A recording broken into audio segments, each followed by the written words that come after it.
প্রিয় বন্ধু, অতীতে মানুষের কাপড় ছিল নোংরা, কিন্তু মনটা ছিল অনেক ভালো। আর বর্তমানে মানুষের কাপড় হলো পরিষ্কার, আর মনটা হলো খুবই নোংরা। এটাই বাস্তব। মানুষ আগামীকাল বাঁচবে কিনা সে চিন্তা নাই, কিন্তু কাল কাকে কিভাবে ঠকানো যায় সে চিন্তা ঠিকই আছে। এটাই বাস্তব।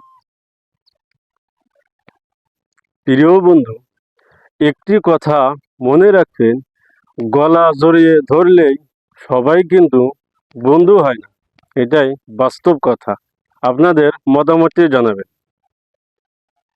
প্রিয় বন্ধু, সুন্দর চেহারাটাও একদিন বিরুদ্ধ হয়ে যাবে, কিন্তু সুন্দর ব্যবহার কখনো বিরুদ্ধ হবে না। এটাই বাস্তব।